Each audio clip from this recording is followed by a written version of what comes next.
Francisco Moreno Fernández, que es catedrático de la Universidad de Alcalá, dialectólogo, uno de nuestros primeros sociolingüistas, que ya se adentró en cuestiones históricas hace bastantes años, en el año 2005, con su libro Historia Social de las Lenguas de España, y que ha estado vinculado al Cervantes desde hace muchos años en diversas funciones. Primero, en los primeros años del Cervantes, como asesor del instituto, después director académico entre 1995 y 1996 y recientemente entre 2008 y 2013,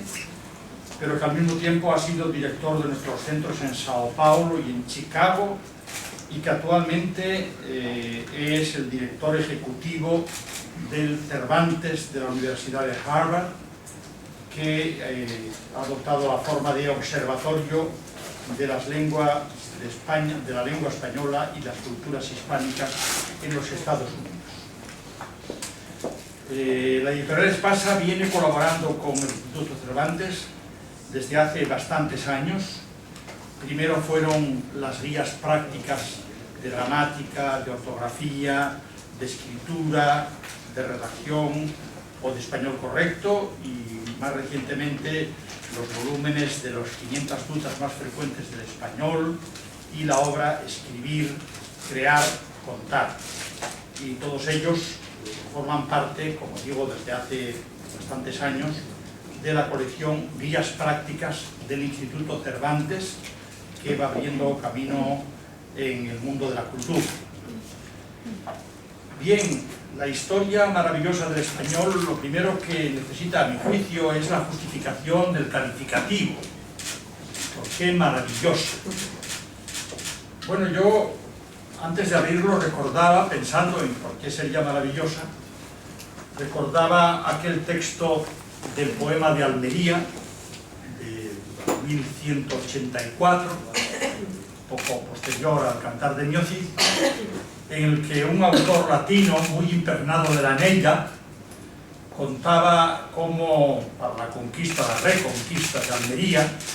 se aprestan ejércitos de las distintas regiones de España. Y uno de los que llega con un aire, digamos, fachentoso, bien dotado,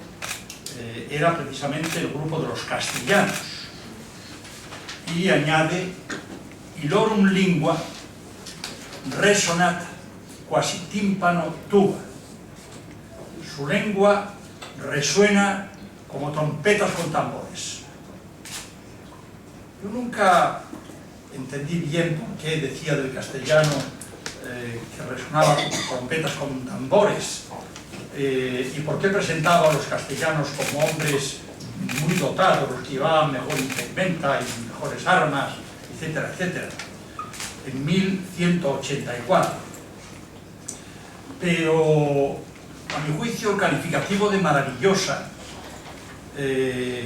tendría otras raíces, que son las que Paco Moreno analiza muy bien en su libro. Es maravillosa la lengua, la historia de la lengua, porque es una historia de libertad. En efecto, el castellano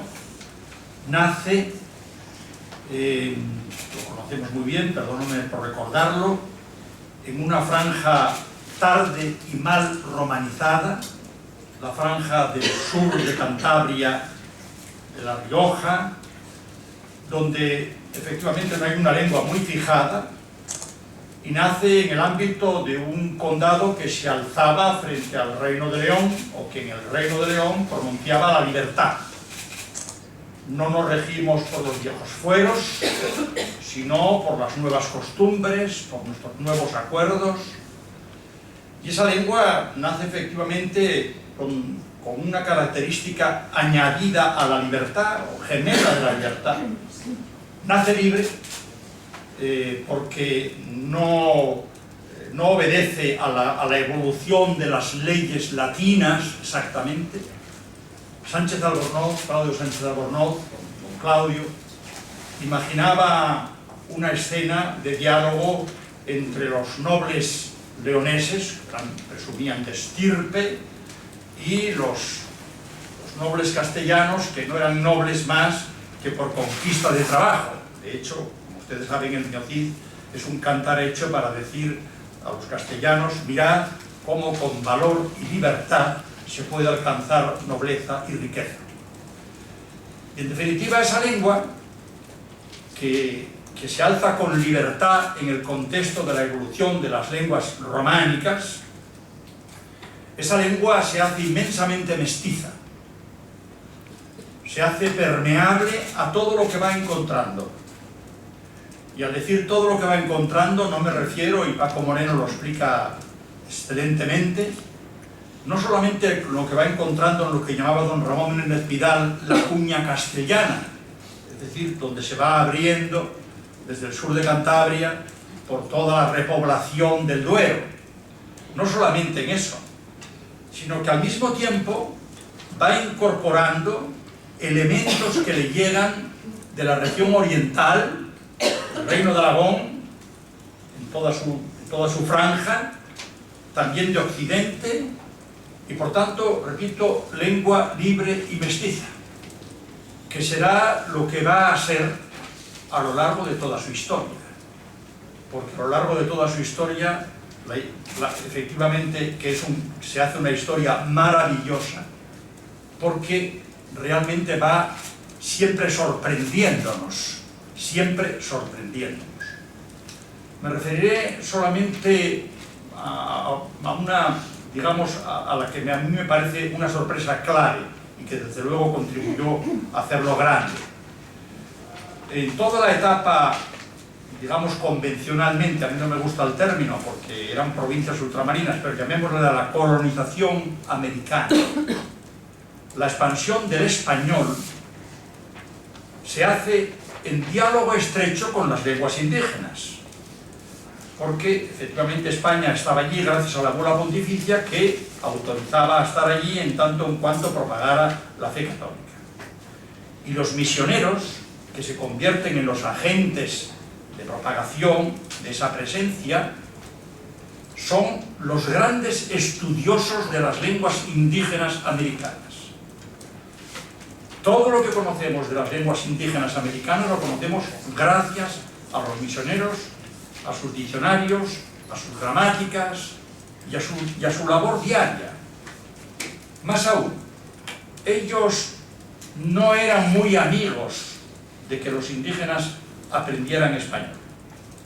Entre otras razones porque así ellos servían como intermediarios entre los grupos indígenas y el establecimiento español de la administración. Y eso hace que durante todo el periodo de la colonización sea muy escaso el número de hablantes de español. Cuando eso termina con el alzamiento de las independencias, parecería que aquello iba a naufragar. Y efectivamente así podría haber sido. Podría haberse producido una escisión de la lengua, como una lengua más americana y una lengua más española. Pero no es así, primero porque la gran autoridad de don Andrés Bello dice: la lengua es un patrimonio común. La lengua española no es de España, sino la lengua española es de todos los que la hablamos. Y en segundo lugar, porque los líderes, los caudillos que van rompiendo el sueño bolivariano de una única república, multiplicando las repúblicas por caudillismos y por independencias sucesivas, se dan cuenta de que solo pueden cohesionar el grupo humano de cada una de las regiones mediante una lengua común, mediante la lengua española. Así todo, en Guatemala, por ejemplo, hoy se hablan 23 lenguas, 21, corríjame la señora directora del Centro de Estudios Mexicanos, 23 lenguas, de las cuales 21 son de la familia maya, y ninguna de las cuales quiere homologarse con las otras, fundirse con las otras, con lo cual la diversidad, la libertad de la lengua, pues sigue potenciándose aquí. pero en definitiva la gran sorpresa es que cuando el español efectivamente se convierte en una lengua de gran expansión, de gran abertura, lo hace merced precisamente a la independencia de las repúblicas americanas, por tanto con un espíritu de libertad y con ese espíritu, digamos, de mistificación, de fusión con otros modos de hablar, con distintas realizaciones de la vida. Paco Moreno hace un libro que tiene al fondo una gran estructura científica, es un gran conocedor de todo lo que se ha investigado sobre la evolución de la lengua española, pero al mismo tiempo sabe que está escribiendo o quiere escribir un libro, como he dicho antes, libros de guías prácticas del Instituto Cervantes, guías prácticas del conocimiento, y por tanto escribe un libro que a trechos es un poco novelístico. Recuerdo, por ejemplo, cuando comienza hablando de la primera de las glosas, donde aparece por primera vez lo que es un fragmento del español con adiutorio de nuestro dueno, dueno Cristo, dueno Salvatore, etc., la que está en San Millán de la Cogolla. Esa glosa, efectivamente, algo tuvo que ver con ella un tal Munio, y entonces Paco reconstruye la historia de Munio, que es un niño, hijo de un riojano y de una vasca, de un riojano y de una vasca, efectivamente, de ahí nacía el castellano,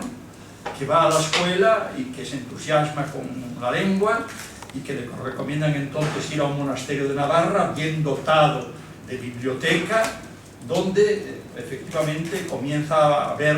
los grandes manuscritos latinos, y él se encuentra con que esos manuscritos están escritos en una lengua que es muy cercana a la que él habla, pero que no entienden todo, y entonces empieza con un instrumento de escritura a poner anotaciones de traducción de una palabra, de glosar una frase, etc. Son las glosas emilianenses, gemelas de las glosas de Silos, de las glosas silenses, y donde tenemos una muestra de un dialecto riojano, sin duda ninguna, pero no solo riojano, sino riojano, algo de castellano, parte de latín, en definitiva, de una lengua mixta, de una lengua mestiza, de una lengua libre, que es la lengua española. Y esa maravilla se va realizando todo a lo largo de la historia, todo a lo largo de la historia. Yo acababa de escribir un articulejo que me pedían y recordaba cómo durante la Guerra Civil Española, en plena Guerra Civil, la autodenominada España Nacional, la autobautizada España Nacional, pues sacando de contexto un texto de la latinidad, evoca a Nebrija cuando Nebrija en el prólogo dedicatorio a la Reina Católica de su gramática sobre la lengua castellana, dice porque siempre la lengua fue compañera del imperio. Y entonces esto a la mentalidad y a la ideología franquista le venía muy bien, porque decía que el lema de actuación era por el imperio hacia Dios, y ahí metía la lengua. Pero resulta que imperio, bueno, pues el imperio español sabemos cuál fue, y sabemos mejor cuál fue el emperador, pero el emperador de España y Alemania era un borgoñón, Carlos I, y este borgoñón no perdió nunca su conciencia de borgoñón, y Carlos I, que efectivamente a veces preguntaba ¿por qué no era usted castellano? Así se lo dijo al duque de Cardona, catalán, el cual le contestó por no mentir. Y este emperador pues sabía muy bien lo que era no mentir, porque en su palacio se hablaba el portugués, lo hablaba la emperatriz, portugués, se hablaba el francés, y él mismo, el emperador, cuando abdica, pues en el discurso ante los nobles de la nobleza flamenca y de la nobleza alemana pronuncia su discurso en francés. Él efectivamente tenía una mentalidad liberal para el uso lingüístico, tanto en América como en España. Y por tanto, digo, esa es la maravillosa historia del español. Una historia